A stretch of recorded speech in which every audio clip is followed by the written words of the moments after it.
Y voy a leer desde el versículo 14 al versículo 41. Dice así, Hechos 2, del versículo 14 al versículo 41.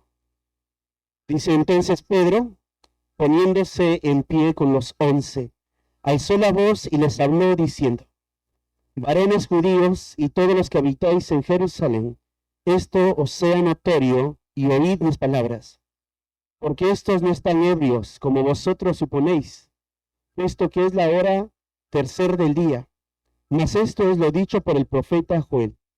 Y en los postreros días, dice Dios, derramaré de mi espíritu sobre toda carne, y vuestros hijos y vuestras hijas profetizarán, y vuestros jóvenes verán visiones, y vuestros ancianos soñarán sueños, y de cierto sobre mis siervos y sobre mis siervas en aquellos días derramaré de mi espíritu, y profetizarán, y daré prodigios arriba en el cielo y señales abajo en la tierra, sangre y fuego y vapor de humo, y el sol se convertirá en tinieblas, y la luna en sangre, antes que venga el día del Señor, grande y manifiesto.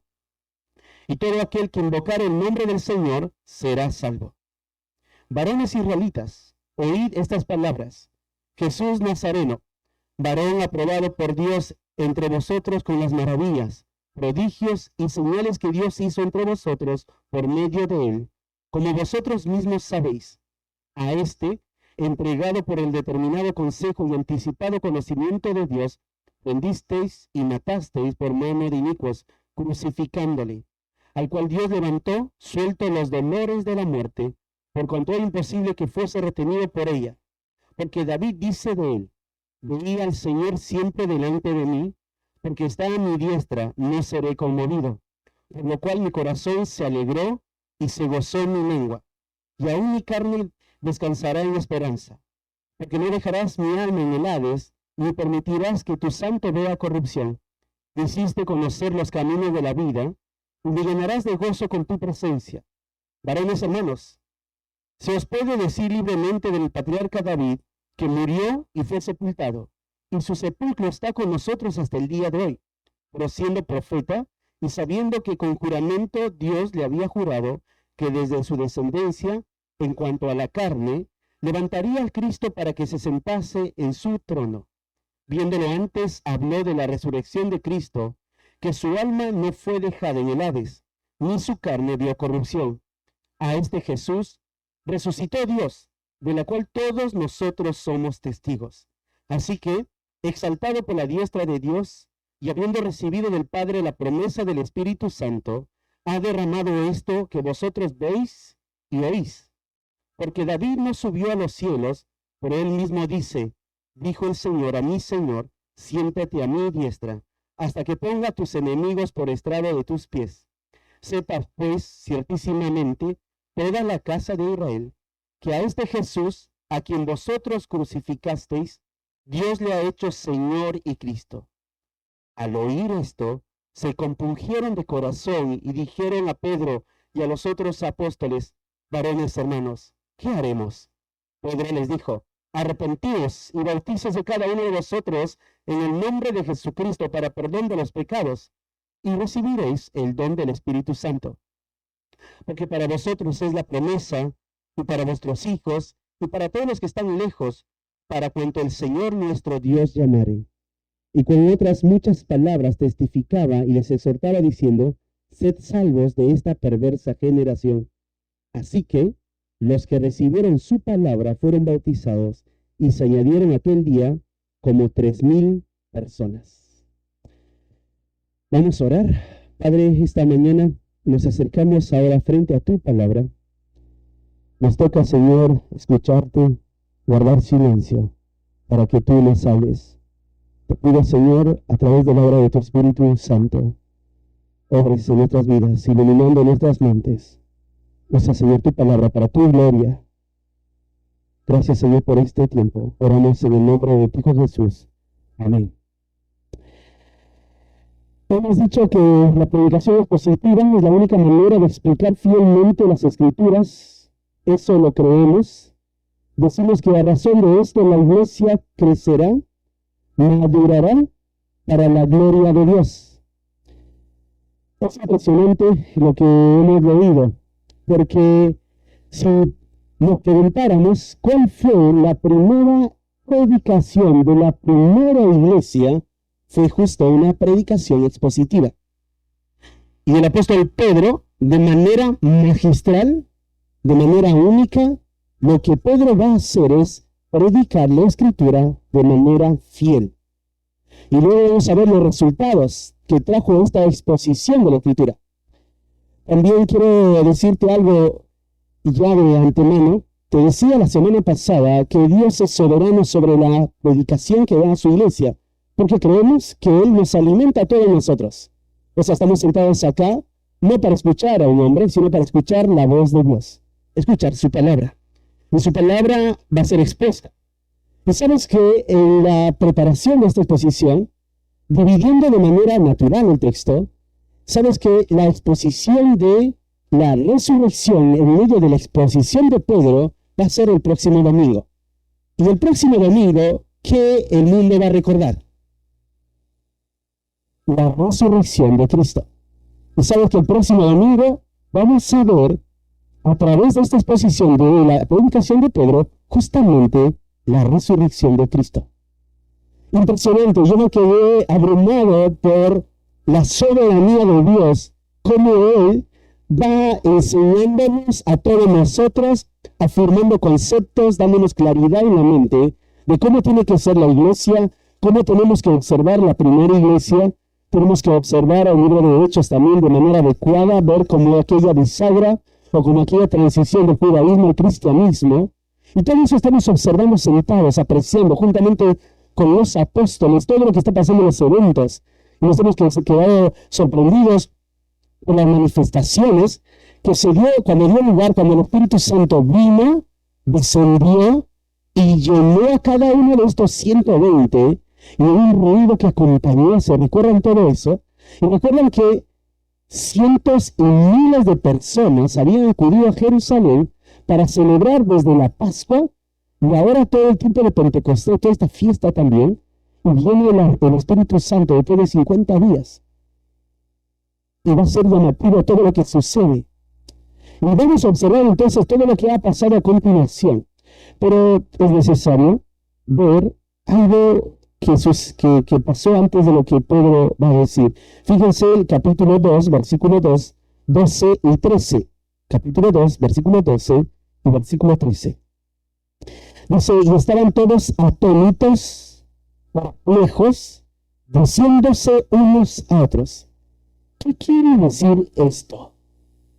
Cuando ellos vieron que muchos hablaban en lenguas y idiomas que era natural de sus ciudades, de las ciudades de donde vinieron, dice, ¿qué es esto?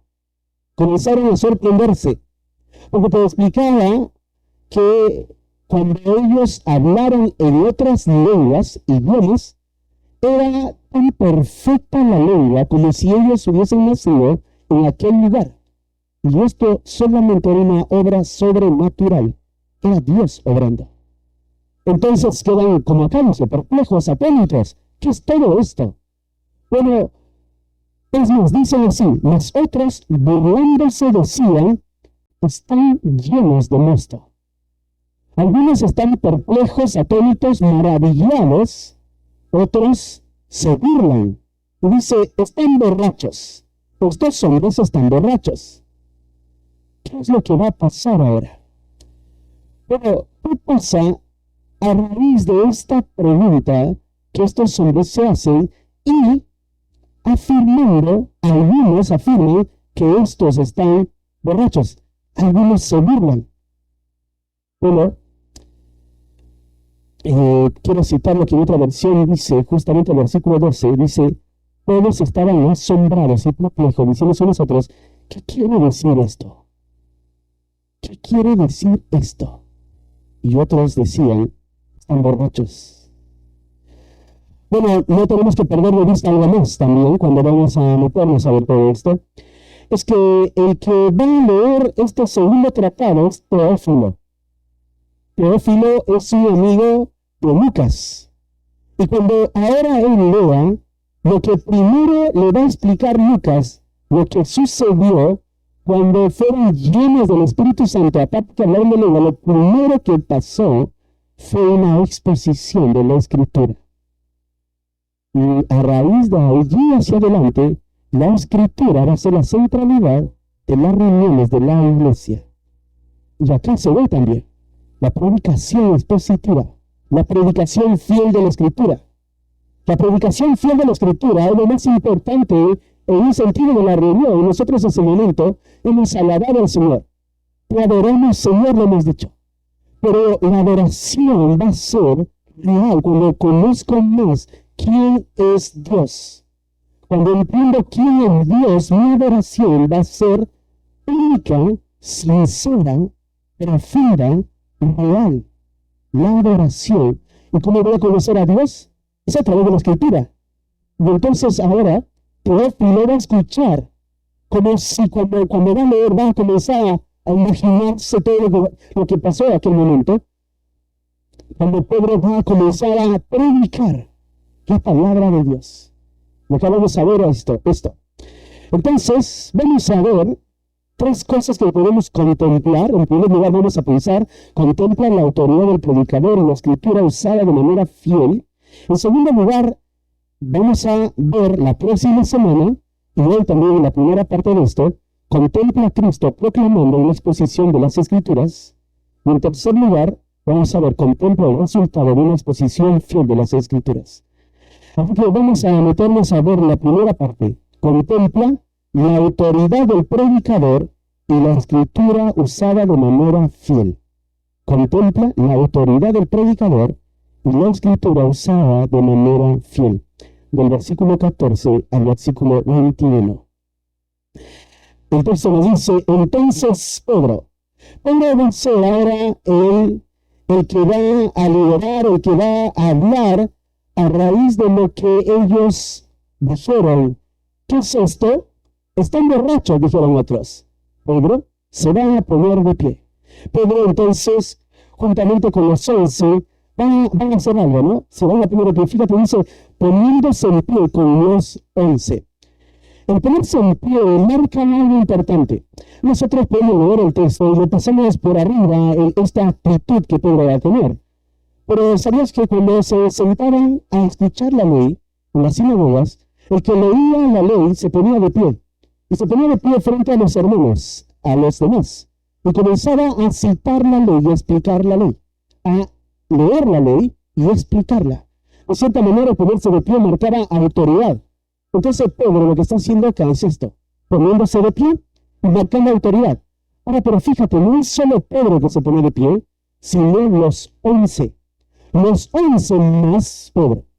Acá puedes, acá hay algo implícito, ¿no? Y lo implícito es que Lucas da por hecho que el 12º Matías es contado como un apóstol más.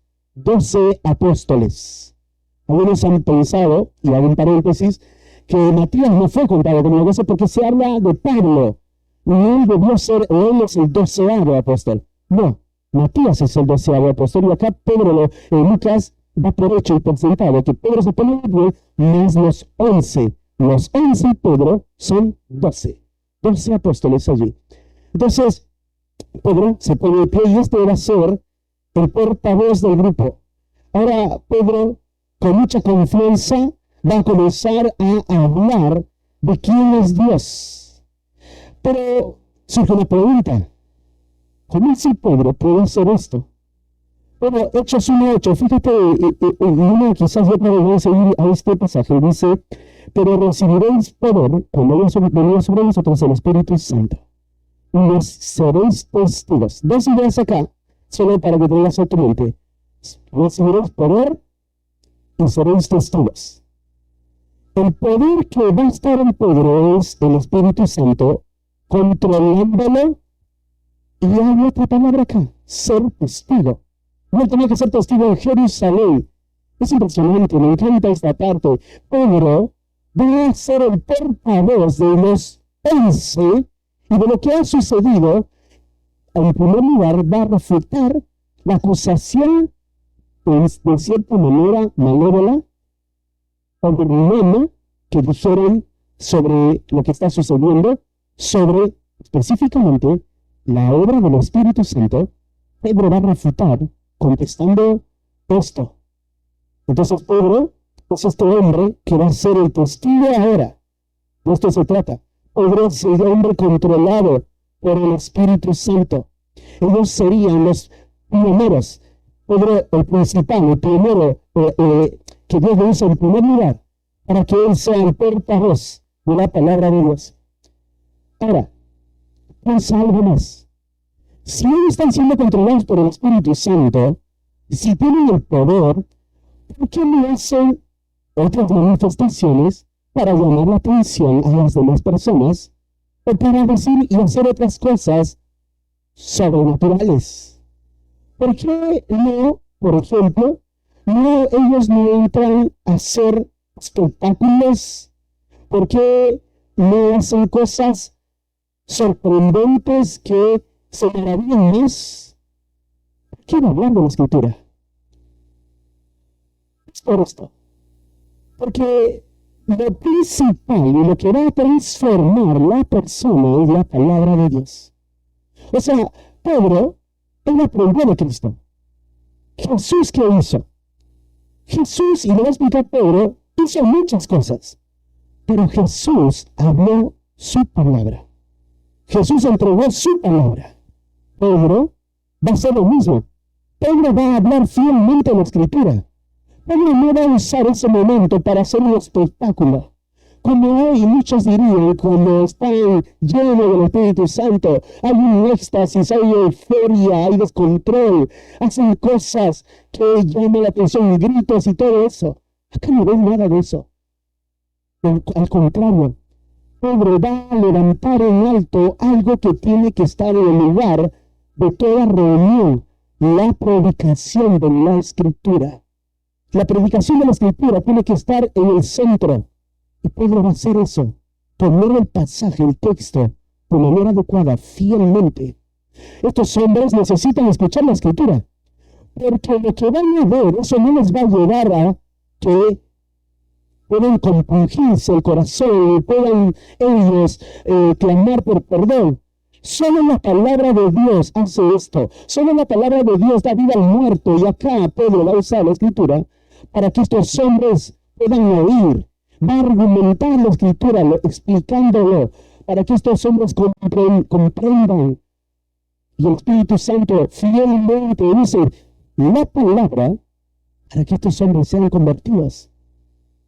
La exposición de la Escritura. Era fiel en esto. Lo vio en Jesús, ahora Pedro lo hace. Pero hay otra cosa más acá.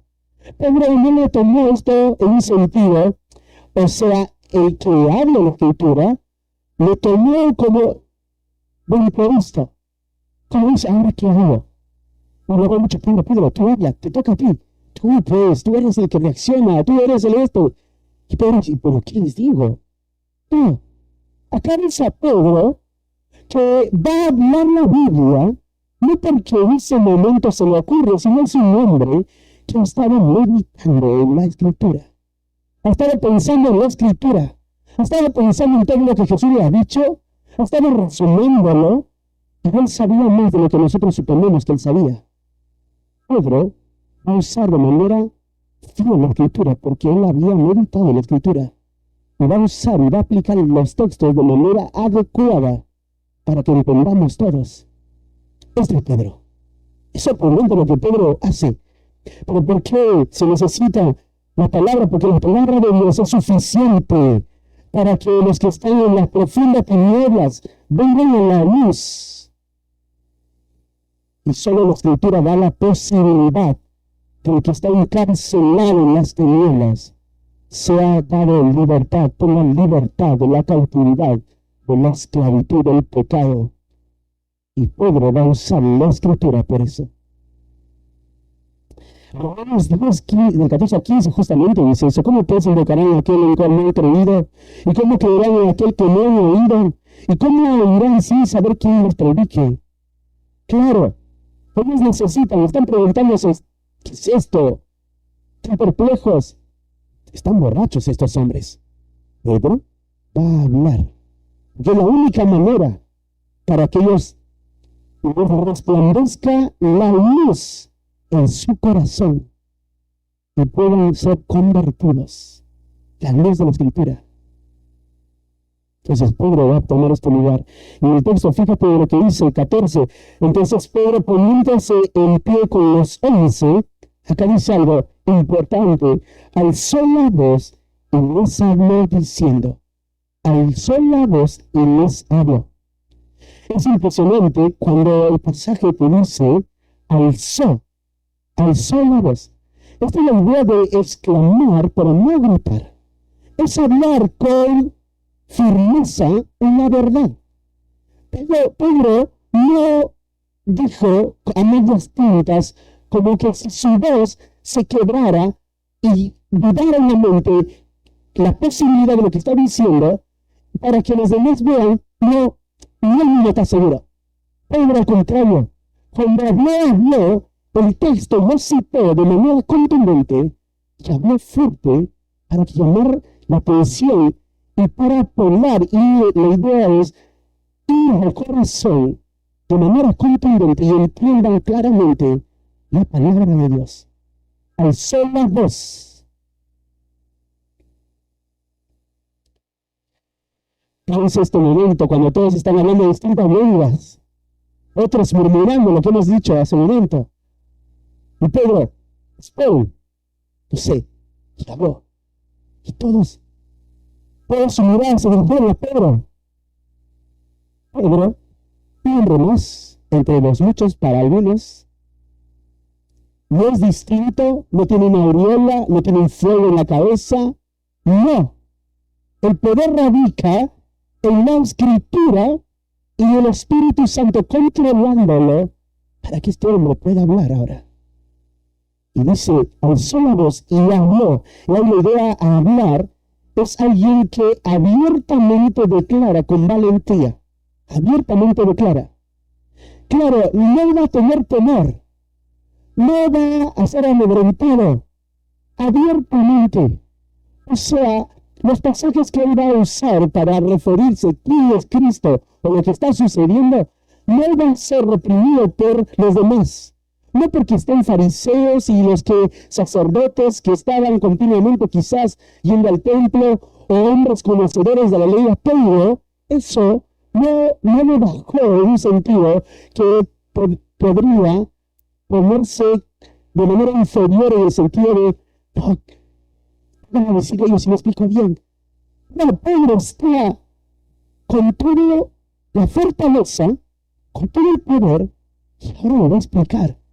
Y va a hablar abiertamente, va a declarar la palabra de Dios. Este principio, de lo que solamente hace esto, lo que estoy hablando, este principio de alzar la voz, de hablar abiertamente, no debemos perderlo de vista. Porque seguramente hay situaciones en tu hogar que te puede amedrentar. Un hijo rebelde, un esposo violento, una madre o un padre que también no son creyentes. Y tú te vas a parar o frente a amigos o frente a familias. No vas a gritar, sino vas a hablar con firmeza la verdad. Porque es la palabra de Dios. Y Pedro acaba de hacer eso. Va a hablar con firmeza la palabra de verdad. Y ahí radica el poder. Es la palabra de Dios. Y Pedro va a decir, alzó la voz y nos habló diciendo, varones judíos y todos los que habitáis en Jerusalén, esto os sea notorio y oíd mis palabras.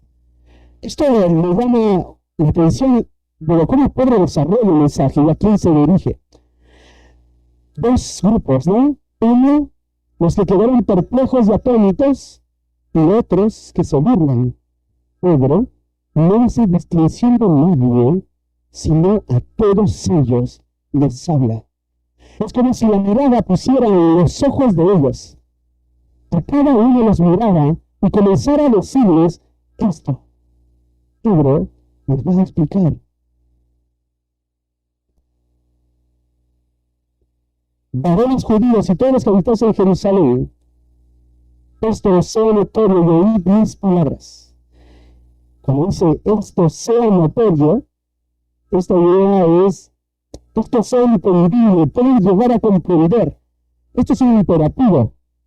O sea, Pedro está diciendo, esto sea comprensible entre ustedes. Se está mandando a que entiendan. Y oye la palabra, dice, oíd mis palabras. Pedro llegó a ser el hombre que estaba controlado por la palabra de Dios, que estaba lleno de la Escritura, y que estaba lleno del poder del Espíritu Santo, para que pueda ahora decir todo esto.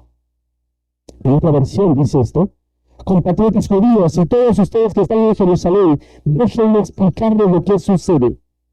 Déjenme explicarles lo que sucede. Pareciera en esta versión que no está mandando, pero está mandando. Escuchen esto, entiendan esto. Y otra cosa, oigan mi palabra. Pedro tiene autoridad. El predicador tiene la autoridad. ¿Saben por qué? No porque en él descansa la autoridad intrínsecamente, sino porque va a hablar la Escritura. La Escritura da autoridad al predicador. Así que cuando un papá va a enseñar a una hija, un esposo a su esposa, un esposo a sus hijos, un padre a sus hijos, cuando habla la Escritura, lo tiene que hablar con una autoridad, porque es la Escritura. La Biblia dice esto. Esto dice la Escritura. Y los demás van a escuchar. No descansa la autoridad en mí, descansa la autoridad en la Escritura. Y Pedro se pone de pie y dice, escuchadme. O sea, podéis escucharme, oigan mis palabras. Y va a comenzar a hablar y a enseñar, Pedro. Entonces lo que Pedro va a decir, fíjense, dice, todos los que habitáis en Jerusalén, esto se notorio, oigan mis palabras. Y acá viene la primera parte de refutar lo que ellos dijeron, que estaban borrachos. Dice, porque estos no están ebrios. O sea, los 120 no están borrachos. No es así. No están ebrios. Como vosotros suponéis, esto que es la hora tercera del día. La hora tercera del día es las 9 de la mañana.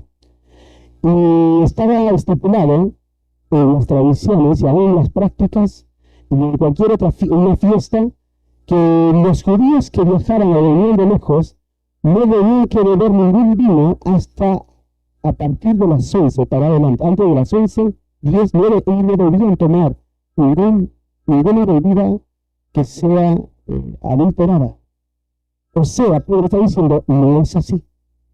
Porque esto ustedes saben que esto no pasa. No están ebrios. Ellos no están borrachos. Porque esto que es la hora tercera del día.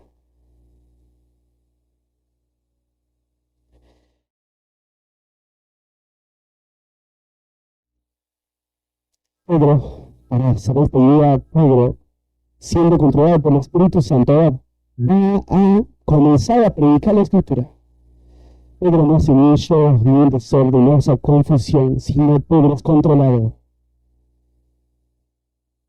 Va a explicar, fíjense, voy a leer versículo 14, versículo 15. Porque eso no están en ebrios como vosotros suponéis, porque es la hora tercera del día.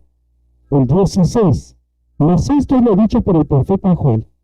En los postreros días, dice Dios, derramaré de mi espíritu sobre toda carne, y vuestros hijos y vuestras hijas profetizarán, y vuestros jóvenes verán visiones, y vuestros ancianos soñarán sueños, y lo siento sobre mis siervos y sobre mis siervas en aquellos días, derramaré de mi espíritu, y profetizarán, y daré prodigios arriba en el cielo y señales en la tierra, sangre y fuego y vapor de humo. El sol se convertirá en tinieblas y la luna en sangre, antes que venga el día del Señor grande y manifiesto. Pedro está ahora usando un pasaje que hace cientos de años se habló para hablar un asunto. Y esto ha sido en un sentido controversial en la interpretación de la Escritura, porque cuando algunos leen esta parte, quieren afirmar que estamos en medio de esto, lo que está diciendo Pedro acá, usando Joel, que hay personas que profetizan. ¿Ves? ¿No ves que ancianos dice, los jóvenes verán visiones? ¿No ves que otros ancianos soñarán sueños? Entonces, ¿de qué trata todo esto? ¿Habrás escuchado sobre visiones, sobre sueños? ¿Habrás visto esos algunos que dicen ser creyentes, que dicen que sueñan bendiciones, profetizan, y pues sacan este pasaje acá para referir? ¿No ves que esto es una manifestación del Espíritu Santo? Y Pedro lo está diciendo. Bueno, lo que están haciendo no están viendo el pasaje y no lo han visto de manera adecuada, o diríamos haciendo un exégesis adecuado del texto. Tenemos que dar por hecho algo. Pedro sí está tomando el pasaje del libro de Joel. Ahora, Joel, cuando va a exponer en el libro de Joel, él va a hablar del día grande y temible de Jehová. Cuando un día venga Jehová, va a destruir a sus enemigos. Pero Joel está hablando de cuando Jehová venga a destruir, o sea, en su segunda venida de Cristo, va a destruir a todos sus enemigos. Entonces, antes de continuar esto, quiero explicarte las tres posiciones que surgen a partir de esto. Como te decía, hay algunos que dicen que lo que está diciendo Pedro acá se cumplió de manera total. O sea, todo se cumplió.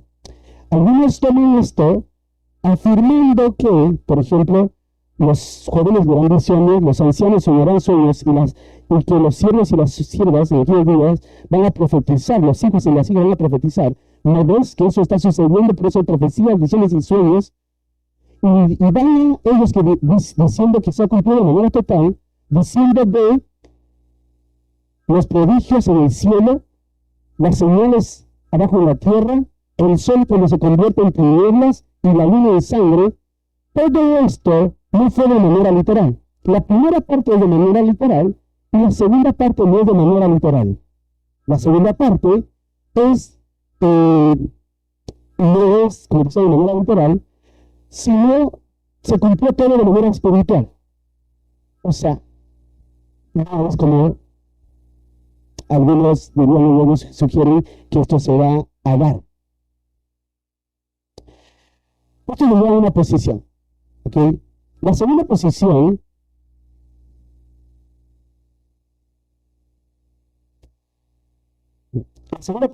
sería los que creerían que esto se ha cumplido de manera parcial. Algunos dirían, cuando dice, en los postreros días dice el Señor, derramaré mi espíritu sobre toda carne, y vuestros hijos y vuestras hijas soñarán, y todo lo que lleva a la esta primera parte, antes de los grandes eventos en el cielo, dirían, solo la primera parte se cumplió. Y la segunda parte está por cumplirse cuando Cristo venga en su segunda venida, todo lo que es Apocalipsis se va a cumplir. Bueno, en estas dos primeras posiciones, de cierta manera no están evaluando algo. La primera, no están considerando que cuando se hace una exégesis, o cuando se interpreta, si vamos a interpretar de manera literal, histórico gramatical, no todo lo debemos interpretar de esa manera. Cuando somos fieles, cuando vamos a Joel, y vemos la escritura y la profecía de Joel, que todo lo que está diciendo se va a cumplir de manera literal, entonces, haciendo esa exégesis, se va a cumplir, entonces todo esto en algún momento. Entonces los que dicen que se cumplió solamente la primera parte, lo demás se cumplió de manera espiritual, ellos queriendo que esto sea así, para que crean que no hay un reino milenial, los milenialistas. Porque Joel va a hablar, después del día grande de Jehová, va a haber un tiempo de paz y sosiego en el reino milenial. Entonces ellos van a querer que esto sea así, pero no están siendo fieles en su interpretación. Pues, en segundo lugar, cuando los que creen que se cumplió de manera parcial, la pregunta es, ¿quién pone las reglas para que se cumpla de manera parcial? Esto sí y esto no. Esta es la primera parte y la otra no. Entonces, ¿qué está pasando acá en Joel, en Hechos capítulo 2? Sería una pregunta natural. ¿Por qué Pedro usa a Joel para comenzar a hablar a los varones judíos? Bueno, está en esta tercera posición. Y es lo que yo me paro en esta tercera. ¿Qué es lo que Pedro está diciendo acá? Pedro está diciendo que todo lo que esto está sucediendo es lo que Joel dijo. Pero vuelvo acá clave. ¿Saben la parte clave es esto?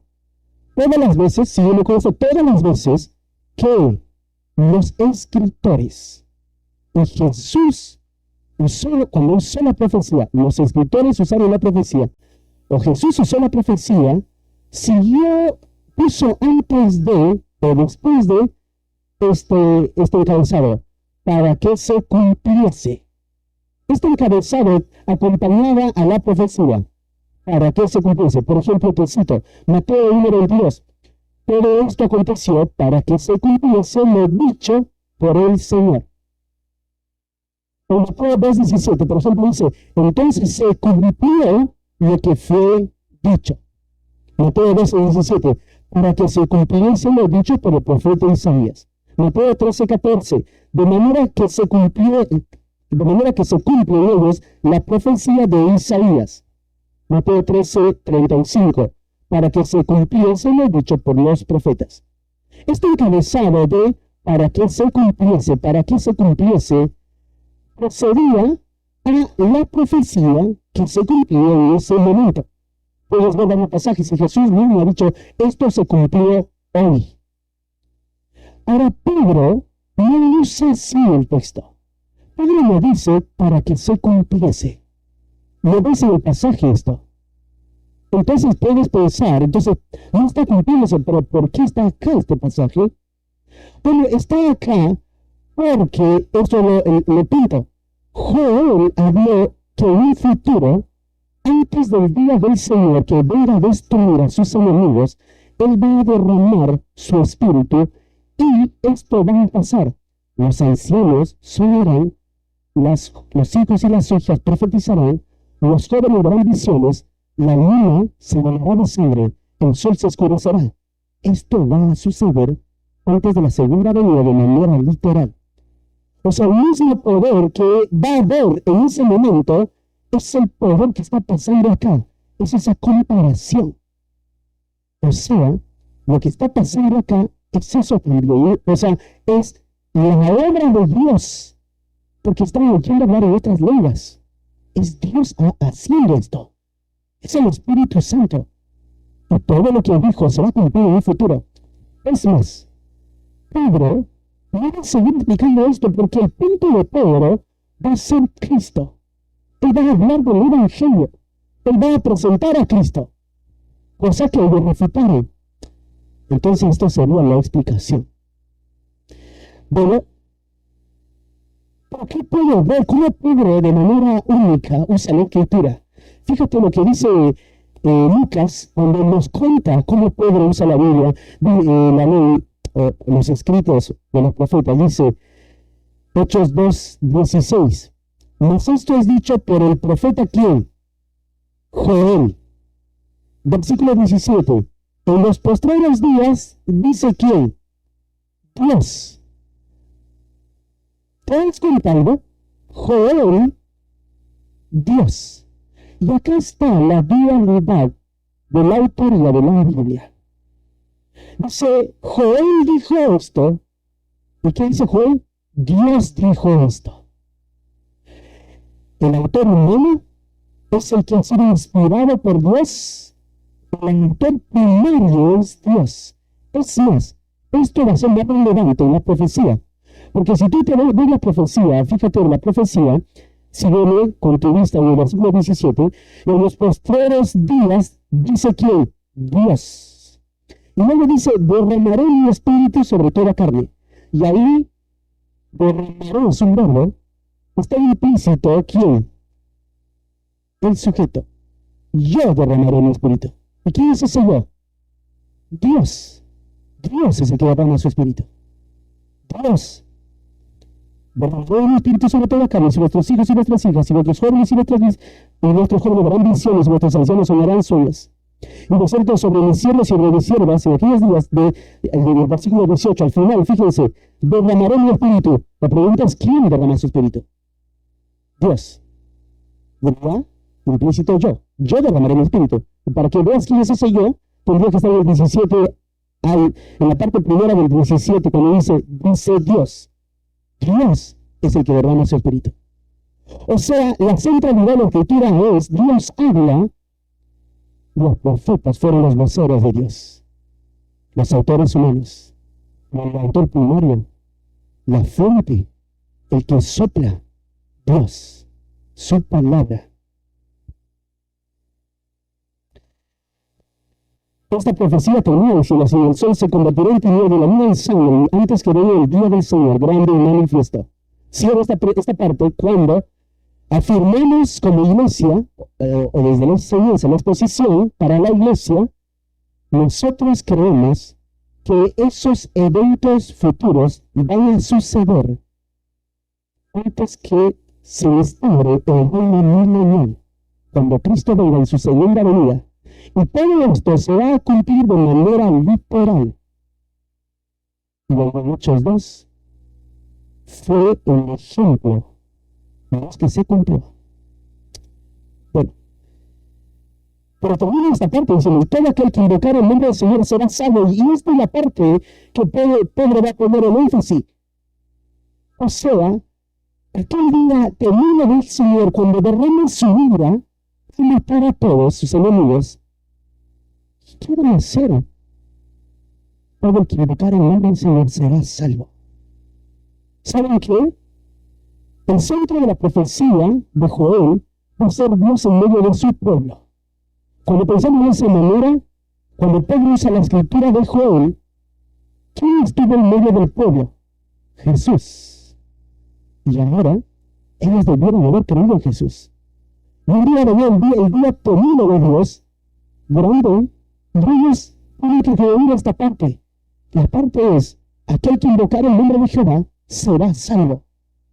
La salvación está a la mano para que puedan acudir. Y Pedro le va a explicar. Dice el versículo 21: y todo aquel que invocar el nombre del Señor.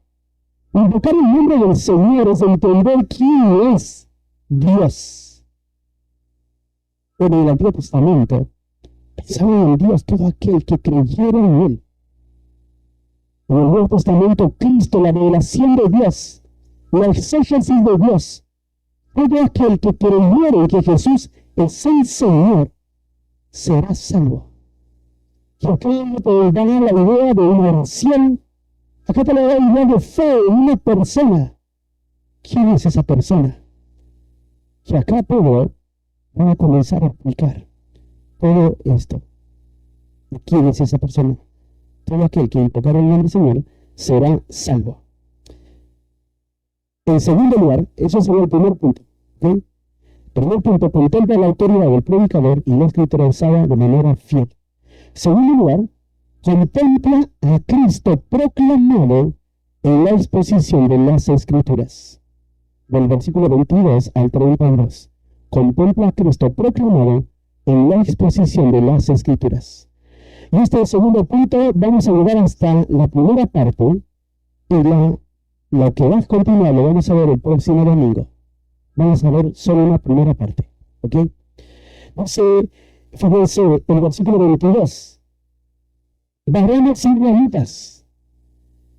Pedro está en medio de ellos, ¿no? Ya les dijo: no están borrachos ellos. Lo que está sucediendo es lo que aún el profeta Joel habló. Él habló que un día va a derramar su espíritu y va a suceder cosas en el cielo. Eso es lo que está pasando ahora. Está pasando un evento sobrenatural. Es Dios. Es el Espíritu de Dios que vino.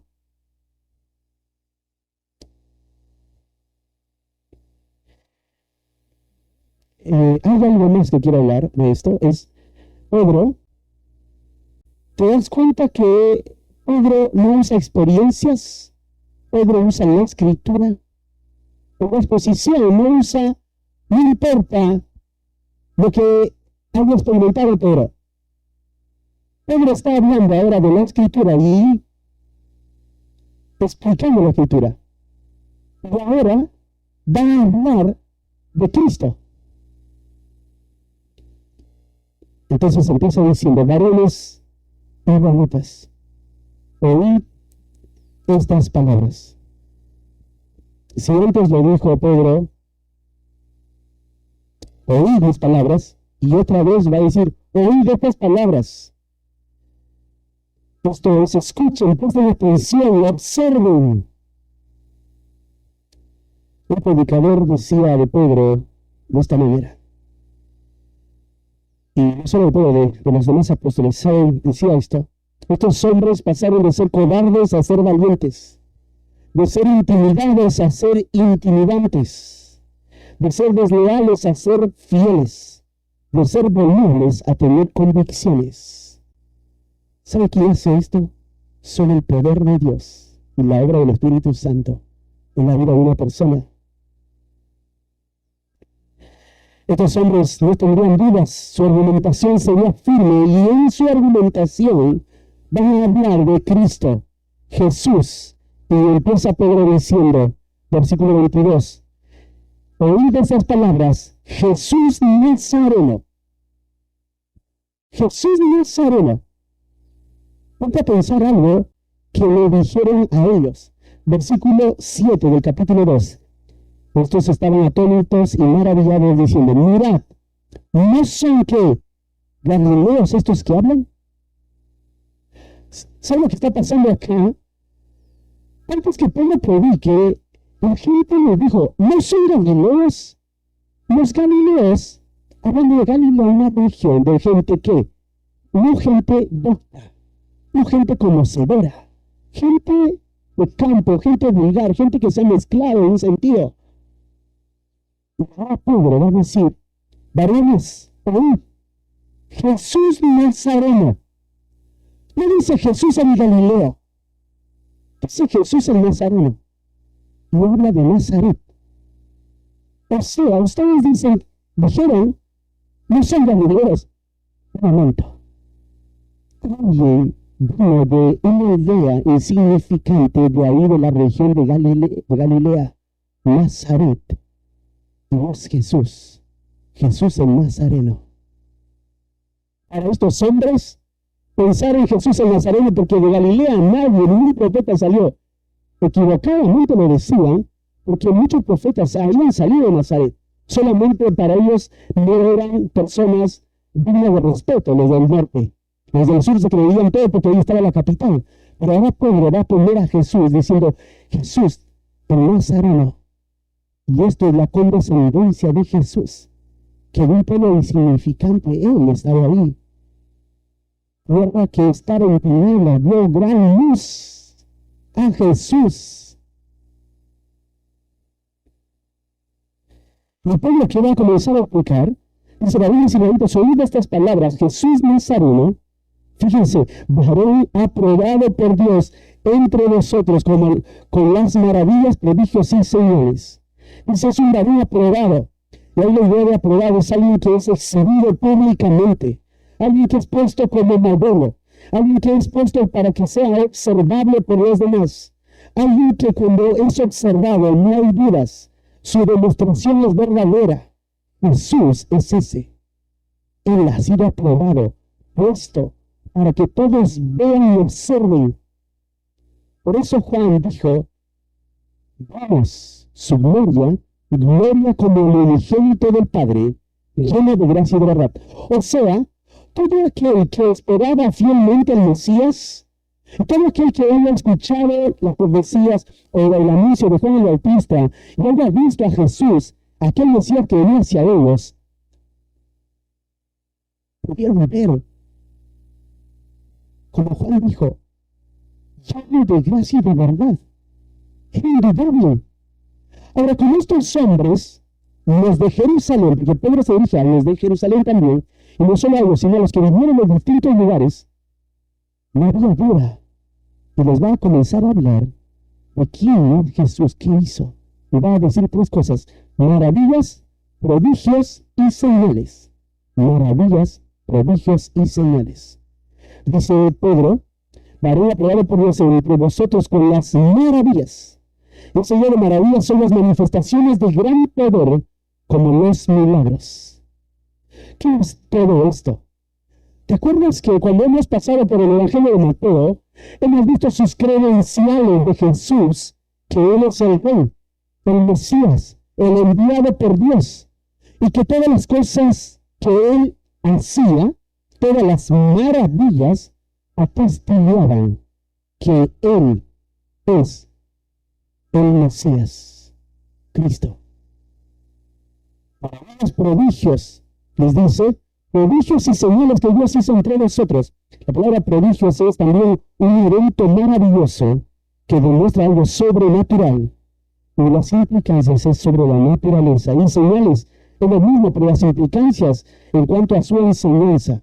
O sea, cuando Jesús estuvo entre ellos, Jesús demostró quién era Él. No había vidas. Jesús, a través de los milagros, a través de la exposición y a través de su autoridad, todos los prodigios hablaban y atestiguaban. ¿Qué atestiguaban? Fíjate, Dios hizo entre nosotros por medio de Él. Dios hizo entre nosotros. Esto es clave, hermanos. ¿Se está siguiendo todo esto? Es así. Resumiendo sería, 120 están hablando en lenguas. Una muchedumbre queda abrumado y dicen, ¿qué está pasando? Algunos están atónitos y otros se burlan. Pedro, con autoridad, se levanta y comienza a hablar la Escritura y comienza a testificar quién es Cristo. Y les dice a todos ellos, vosotros sabéis quién es Cristo y todo lo que Él hizo. Era indudable para todos el testimonio de Dios. ¿Y cómo el testimonio de Dios? El testimonio de Dios era Él, Cristo encarnado, el Hijo encarnado.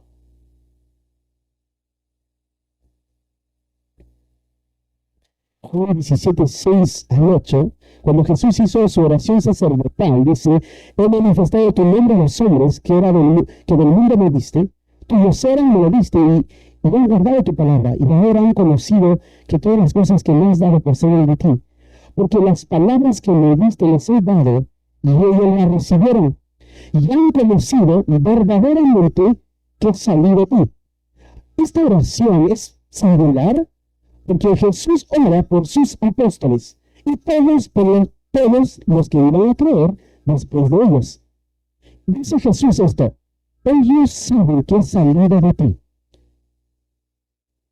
Si preguntáramos, Jesús solo se presentó a los 12 con pruebas indubitables después de su resurrección, o Jesús se presentó solo a los 12, o solo a los 12 mostró señales y prodigios, o lo hizo a la gran multitud. Hizo a todos.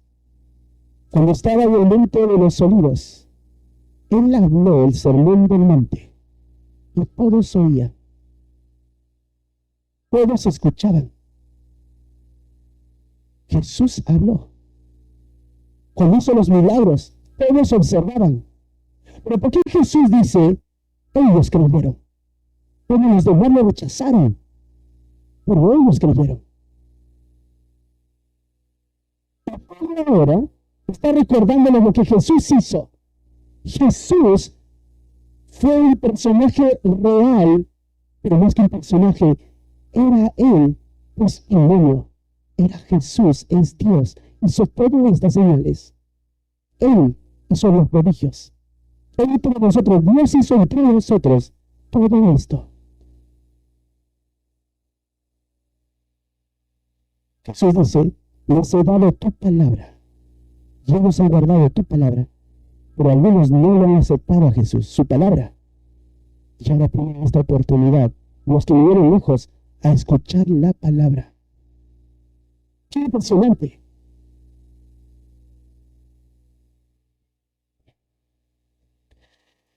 ¿Recuerdan la historia de Nicodemo? Nicodemo es uno de los personajes bastante singulares. porque Nicodemo, a comparación de los demás fariseos, tenía la misma luz que ellos. Porque Nicodemo era un fariseo, y era el principal entre los judíos. Él conocía perfectamente la ley. Y a diferencia de los demás, esto que veía en Jesús y oía de Jesús, le llamaba la atención. Y entonces Nicodemo va a ir de noche a Jesús y le va a decir, Juan 3:2 dice, este vino a Jesús de noche y le dijo, Rabí, sabemos que has venido de Dios como maestro, porque nadie puede hacer estas señales que tú haces si no está Dios con él. O sea, era claro esto. Era claro para Nicodemo las señales. Y que nadie por cientos de años había manifestado tal poder y con tal autoridad de hablar. Solo los profetas lo hicieron en el Antiguo Testamento. Claro, Nicodemo fue no creyendo que Jesús es el Hijo de Dios, porque lo hizo que no es el maestro. Pero de cierta manera reconoce algo. O sea, lo que te quiero decir es que Jesús hizo y mostró, evidenció que Él es el Mesías. Y Pedro está recordándolos a ellos. Él hizo milagros, Él hizo señales. Dios ha estado entre nosotros, en Él, obrando. Hebreos 1, de 1 al 2, dice, Dios, habiendo hablado muchas veces y de muchas maneras, en otros tiempos a los padres por los profetas, en estos postreros días nos ha hablado por el Hijo. Dice, Dios habló antes por los profetas, pero ahora ha hablado por Hijo. El Hijo es la palabra de Dios, es la expresión de Dios. En el griego ese artículo, Él no está. Por Hijo, diría de manera literal. Dios habló por Hijo. Es Hijo de la expresión, la exégesis de Dios. Pensaba en esto, en esta exposición. Hermanos, Pedro no es el centro de nada. Pedro pone en alto la palabra y pone a Cristo en el centro de la predicación.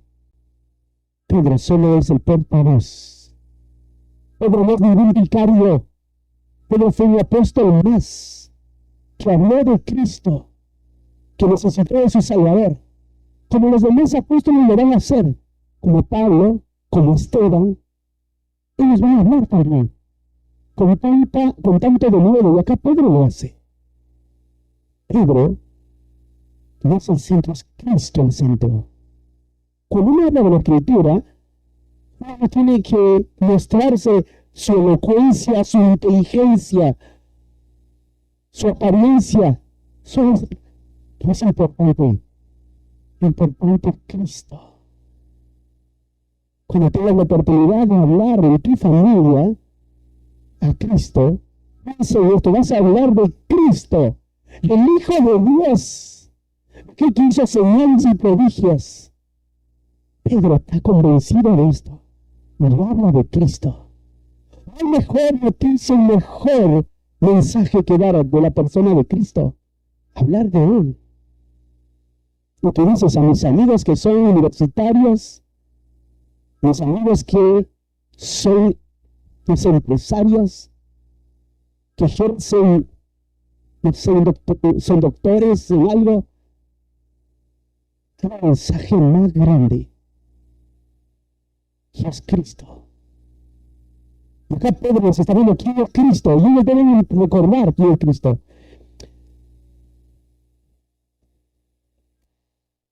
Ellos rechazaron a Cristo, lamentablemente. Cristo mostró sus credenciales. ¿Pero por qué uno rechaza a Cristo? Fíjate, en el versículo 23, y ya vamos cerrando con este pasaje, capítulo 28, el versículo 23, dice, a este, refiriéndose a Jesús, entregado por el determinado consejo y anticipado conocimiento de Dios, prendisteis y matasteis por mano de amigos, crucificándole. Hasta acá vamos a llegar en la predicación. Dice, ¿quién es este? Jesús. A Jesús, ustedes hicieron algo con Jesús. Ustedes lo prohibieron. Pero antes de explicar la culpabilidad de un hombre, va a explicar la soberanía de Dios. Estas dos cosas tenemos que entenderlas como dos verdades paralelas. Dios es soberano, que planificó en la eternidad la salvación de la humanidad. ¿Y cómo lo hizo? A Dios no se le escapó nada. A Dios no se le escapó que Judas, en medio de los que cenaban aquella noche, iba a salir en medio de ellos para traicionarlo. No se le escapó cuando Judas vino con 600 personas, con palos y antorchas para tomar a Jesús. No se le escapó cuando todos los demás lo abandonaron y Jesús quedó solo, atrapado y llevado frente a los líderes religiosos. No se le escapó de la mano cuando Jesús fue abofeteado por Herodes, por Pilato. No se le escapó cuando a Jesús le castigaron, aún destruyendo su cuerpo, desfigurando su rostro. No fue así. Dice el texto, esto fue el plan de Dios. Cuando veo este pasaje, quedo impresionado, abrumado por tan gran amor del Padre, entregar a su Hijo como un Dios soberano, teniendo el control de todo. Él lo hizo. Impresionante, determinado consejo. La palabra determinado es llegar a estar decidido o delineado hasta un horizonte, hasta un resultado. Hay un horizonte, está determinado algo. Dios determinó lo que pasaría con su Hijo. ¿Qué padre podría determinar que su Hijo muera de la peor manera? No pasaría por nuestra mente. Pero de esto se trata, del amor de Dios. No lo comprendo, pero me ama. ¿Lo comprendes? Mira tu vida. ¿Comprendes del amor de Dios? Todos los pecados que cometemos, ¿comprendes del amor de Dios? Lo determinó Él. Dice el pasaje, a este entregado por el determinado consejo. La palabra consejo es el determinado plan, voluntad. La idea es pasos determinados para llegar a una meta. Hay un plan orquestado en la eternidad para que el Hijo sea puesto como una ofrenda. Vamos a ver un pasaje más adelante. Dice anticipado conocimiento previo. La idea es que Dios vio por anticipado que Israel rechazaría y crucificaría a Cristo, y que esto obraría para su plan eterno. O sea, el rechazo de Israel a Cristo, a Dios no le tomó por sorpresa. Dios lo tenía determinado. La soberanía de Dios. Pero ¿cuál es la responsabilidad del hombre? Fíjate el mismo pasaje, 23. Prendisteis y matasteis, hermanos de inicuos. Dios determinó, pero ustedes no prendieron y no mataron, hermanos de inicuos. La culpabilidad del hombre. El hombre es culpable ante Dios. El hombre es culpable. Ustedes lo hicieron. Ahora, ¿cómo lo hicieron ellos? Ellos lo llevaron, agarraron una conda y pusieron en los clavos. Ellos lo hicieron de manera literal. No, el texto mismo te lo dice. Dice así. Ustedes prendisteis y matasteis, pero dice, por mano de inicuos. ¿Quiénes son esos manos de esos inicuos? ¿Quiénes son esos inicuos? Esos inicuos son justamente los romanos, los soldados. Pero ustedes lo hicieron. Ustedes son culpables. Sobre ellos es la culpa. No, yo no maté, diría uno. No, yo no tuve la culpa. Fueron los soldados. No, ustedes lo prendieron, ustedes lo mataron por menos enemigos. Son culpables. La muerte de Cristo aclara la culpabilidad del hombre. El hombre es culpable por su rechazo. Ahora, fíjate un pasaje. Juan 3, 19 y 20.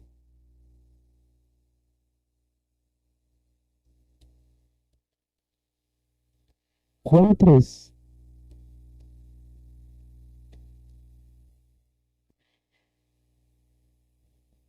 El versículo 18 voy a leer. Dice, el que en él cree no es condenado, pero el que no cree ya ha sido condenado porque no ha creído en el nombre del unigénito Hijo de Dios. Y el 19, y esta es la condenación, que la luz vino al mundo, y los hombres amaron más las tinieblas que la luz, porque sus obras eran malas. ¿Por qué Israel rechazó a Jesús? ¿Por qué rechazó al Mesías? A pesar que ellos vieron las maravillas, los prodigios y las señales. ¿Sabe por qué? Porque aman las tinieblas y no la luz. Porque aman el pecado. De esto se trata. ¿Sabe de qué se trata la muerte de Cristo? La muerte de Cristo revela que el hombre ha rechazado al Mesías. Y Cristo tuvo que morir. Pero no quedó la historia de la muerte. Pero la muerte habla algo de un sacrificio de alguien. Un sacrificio por los pecadores. Pecadores condenados a la muerte eterna. Y Cristo se entregó a un niño por menos de inicuos. Su pueblo mismo lo rechazó. Pero lo impresionante es que ese pueblo que lo rechazó ahora está oyendo el mensaje por Pedro mismo. Esta es la condenación, que la luz vino al mundo y los hombres amaron más las tinieblas que la luz, porque sus obras eran malas. Porque todo aquel que hace lo malo aborrece la luz y no viene a la luz, porque sus obras no sean reprendidas. ¿Sabes? Una y otra vez quizás estás oyendo de Cristo, no vas a Cristo porque amas más las tinieblas que la luz. Cristo es la luz que vino al mundo. Y Pedro dijo, esto es lo que hizo Dios entre vosotros, como bien sabéis. No había dudas para ellos. Cristo hace 50 días antes de esto, lo que está pasando, había muerto Cristo. Si ponemos un mes antes, sería 2 o 3 meses antes, Cristo estaba en medio de ellos. Todo ello lo tenían en su mente. Y Pedro lo recuerda.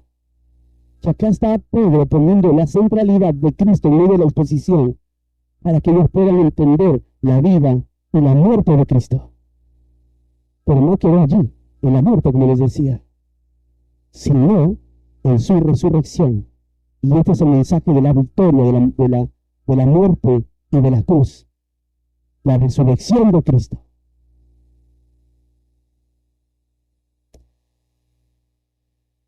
Eso lo vamos a ver el próximo domingo. Pedro va a seguir explicando cómo Dios levantó a Cristo entre los muertos. Y sabes, un autor decía así, cuando Pedro va a hablar de la vida de Cristo, usa un versículo. Cuando Pedro va a hablar de la muerte de Cristo, usa otro versículo. Pero cuando Pedro va a hablar de la resurrección de Cristo, va a usar 9 versículos para afirmar esta verdad.